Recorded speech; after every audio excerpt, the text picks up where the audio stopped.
Olá pessoal, tudo bem? Vamos aí dar uma olhada no mercado, ver o que aconteceu, o que nós tivemos de oportunidades.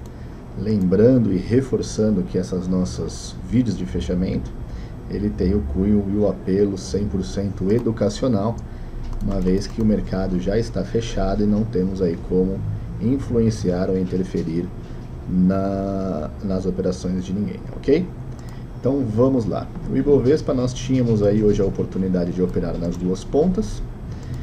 Ele acabou dando um grito maravilhoso aqui às 10h30 da manhã, chegando a dar 625 pontos de lucro.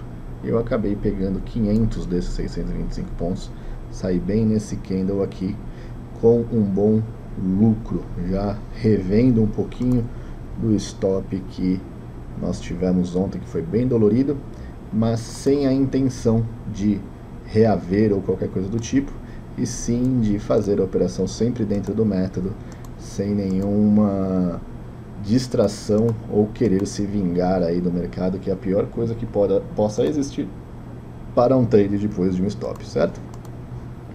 No gráfico de 15 minutos nós não tivemos nenhuma oportunidade, e no dólar a gente tinha a permissão operacional das duas pontas também, tanto na ponta compradora quanto na ponta vendedora. Hoje foi o primeiro dia de volume financeiro do WDOX 20 e nós tivemos aqui no candle das 3h05 uma boa entrada também.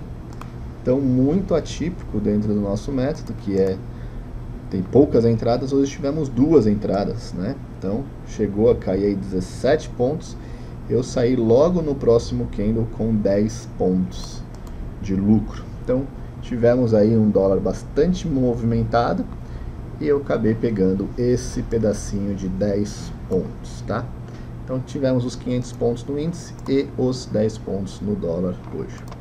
E nos 15 minutos a gente não teve nenhuma oportunidade clara dentro do nosso método operacional. O mercado americano, que ficou aí bastante apreensivo, na verdade ontem, né, com baixo volume financeiro pela debate eleitoral, hoje teve um dia bastante volátil, né, subindo mais de 1%, caindo mais de 1%, brigando na região entre médias que a gente chama. O volume financeiro voltou a aparecer. Então S&P estamos aí com 0,20% de alta, Nasdaq também 0,20% de alta. Nos papéis que a gente acompanha, nós não tivemos aí nenhum papel que nos chamou a atenção hoje. BRSR6 ainda continua dentro do movimento de baixa. Cosan fez aí um bom candle de reversão, mas não com os afastamentos necessários para um candle de reversão, caindo aí dentro desse movimento já de 17% de baixa. Cielo 3 continua a favor da entrada, aqui com 8,61% de queda até então. Igual que chegou a dar o stop ontem, hoje deu um suspiro aí, praticamente voltando para o preço de entrada, mas pelo nosso método ontem teria acionado o stop. Teve alguns alunos aí que mantiveram por mais um dia e acabaram saindo praticamente no 0 a 0 hoje, mas o método em si deixou aqui um stopzinho de 5% e eu não vou estar mais acompanhando ela a partir de agora. O que teve de interessante hoje? O IPO da Boa Vista. Boa Vista, mais uma empresa com um IPO bem interessante, com um volume financeiro bem expressivo. Tivemos logo no primeiro candle 142 milhões. Fez aí um movimento interessante e agora veio um grande candle nos últimos 5 minutos de força vendedora, mas dentro do gráfico diário nós tivemos uma alta de 8,80% e um volume financeiro de 522 milhões, bastante volume financeiro e mais um IPO de sucesso. Teve a solicitação para análise de alguns papéis. Um deles é a Home 3, que vem aí trabalhando contra a tendência, né? Ele vem numa tendência de baixa. Nesses últimos 3 dias entrou um volume financeiro e um movimento de alta bem expressivo aí de 20%, mas um pico totalmente fora da tendência no curtíssimo prazo. Não tem muito o que fazer, a gente perde totalmente a referência nessas situações. No gráfico semanal a gente tem essas duas médias indecisas, né? Enquanto a 21 está apontando para cima, de 9 apontando para baixo. Tem uma boa recuperação do efeito Covid, mas também sem nada definido.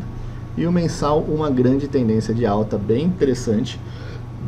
O gráfico mensal é para aqueles que investem por alguns anos, aonde o Covid não foi o suficiente para perder essa tendência, deixando aqui o topo nos R$15, que é o topo de 2007, 2008, vindo a testar aqui em 2020. O rompimento desses R$15 dá aí uma continuação dessa tendência de alta. E o outro papel solicitado foi IRBR3, fazendo um cruzamento de média interessante. Isso é um ponto bacana, depois de fazer um movimento de alta de 32%. Seria aí o mais ideal se ele viesse fazer uma correção e depois rompesse esse patamar dos 7,50 para dar uma entrada segura dentro do nosso método operacional grids do mercado. Então temos aqui a IRBR no curto prazo começando a pintar aí uma possibilidade de movimento de alta, mas ainda é melhor a gente esperar isso se confirmar. No gráfico semanal, a gente vê que esse movimento todo foi apenas um repique até a média de 32%, então dentro do movimento de queda veio repicar e testar a média aqui. E no gráfico mensal ainda tem muito para encostar nas médias, tem aí R$14. Isso é um sinal legal que, se confirmado com o gráfico diário, a gente tem uma boa possibilidade de um trade aí bem interessante, porque no gráfico mensal tem muito espaço ainda dentro de uma tendência de baixa, de uma correção de quase 100%, entendeu? Então é isso aí, pessoal, mais uma vez, obrigado a todos, um prazer enorme estar aqui com vocês, fiquem com Deus, tchau, tchau.